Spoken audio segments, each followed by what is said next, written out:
Friends అందరు ఎలా ఉన్నారు? బాగున్నారా? మేమైతే బాగున్నాం.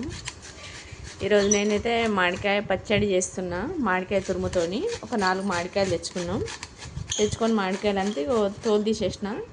మా అమ్మ అయితే తురుముతున్నది కొబ్బరి తురిమే దాంతో. ఇది పచ్చడి ఎలా చేసుకోవాలో 1 మంత్ అయితే ఉంటుంది. ఎందుకంటే ఇలా ఎక్కువ రసం వస్తుంది మామిడికాయ తురుములా, దానివల్ల ఎక్కువ నిల్వ ఉండదు. రసం పిండేసి చేసుకుంటే ఉంటుంది కానీ పులుపు తగ్గుతుంది అట్లా చేసుకుంటే. ఇట్లా చేసుకోండి మామిడికాయలు తెచ్చి. సీజన్ కదా, ఇప్పుడే స్టార్ట్ అయిన సీజన్, చాలా బాగుంటుంది పచ్చడి. మామిడికాయ తురుము అయితే ఇట్లంతా మంచిగా తురిమి పెట్టేసుకున్నాం. ఈ స్పూన్తో 4 స్పూన్లు వేస్తున్న కారము. మామిడికాయ తురుము ఎక్కువనే ఉంది కదా, మనం పులుపుని బట్టి వేసుకోవాలి. సాల్ట్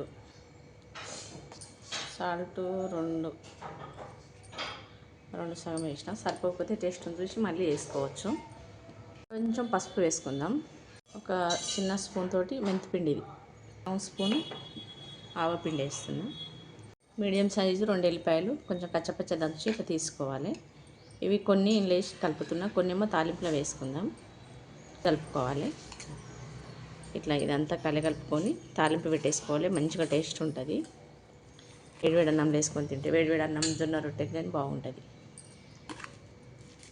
అంతే, ఇట్లా కలిపేసుకుందాం దీన్ని. ఇదంతా ఇట్లా నీట్గా అంతా కలిపేసి పెట్టేసుకుందాం. ఇప్పుడు దీన్ని పక్కకు పెట్టి తాలింపు వేసుకుందాం. ఆయిల్ అయితే వేసుకుందాం. కడాయి పెట్టేసిన పొయ్యి మీద. నేను జీలకర్ర వేస్తున్నాను. రెడ్ చేసిన కొంచెం జీలకర్ర ఎక్కువ వేసుకుంటే టేస్ట్ బాగుంటుంది పచ్చడి. జీలకర్ర పొడి వేయలేను కదా, అట్లా జీలకర్ర కొంచెం ఎక్కువ వేసుకుంటున్నాను నేను. రోడ్డు అయితే ఎండుమిర్చి తీసుకున్నా, ఇవి పించేసుకుందాం మధ్యలోకి.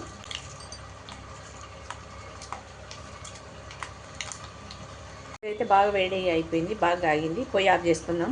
రెబ్బలు కచ్చిపచ్చి దంచి పెట్టుకున్నాం కదా, ఇవి వేసేసుకుందాం. ఇప్పుడు ఇంకా పొయ్యి ఆఫ్ చేసినాక వేసుకోవాలి. పొయ్యి వెలిగేటప్పుడు వేసుకుంటే కాగి మొత్తం నల్లగా అయిపోతాయి. కొంచెం బ్రౌన్ కలర్ వస్తే దాని ఎక్కువ కాగొద్దు ఎల్లిపాయలు. దించి పక్కన పెట్టేసుకుందాం తాలింపు. నల్లగా అయిపోయింది, మొత్తం గోరువెచ్చగా అయింది. ఇప్పుడు వేసుకుందాం పచ్చడి. మొత్తం వేడి ఉండంగా లేదు, కొంచెం చల్లగా ఉన్నప్పుడు వేస్తే ఏం కాదు. ఇట్లా చల్లగా అయిపోయింది చూడు, కొంచెం గోరువెచ్చగా ఉంది, ఏం కాదు. ఇప్పుడు ఇంత వేసి మొత్తం కలిపేసుకున్నాను. ఏగో టేస్ట్ చాలా బాగుంటుంది వేడివేడి అన్నంలోకి. రెడీ అయిపోయింది, చూస్తుంటే నోరు ఊరిపోతుంది, చాలా బాగుంది. కమ్మటి వేడివేడి పచ్చడి అయితే రెడీ అయిపోయింది. ఇప్పుడు దీన్ని ఒక గ్లాస్ కంటైనర్లో పెట్టేసుకుందాం. ఇందులో వేసుకుందాం. ఇప్పుడు దీన్ని ఇట్లా కొంచెం కొంచెం బౌల్లో పెట్టేసుకుందాం. ఈ బాటిల్లో స్టోర్ చేసి పెట్టేసుకుంటే ఎక్కువ రోజులు ఉంటుంది. గ్లాస్ దాంట్లో అయితే తొందరగా పాడు కాదు అన్నట్లు. కామెంట్ చేయండి మీరు ఎలా చేస్తారో, షేర్ చేయండి, లైక్ చేయండి, సబ్స్క్రైబ్ చేసుకోండి.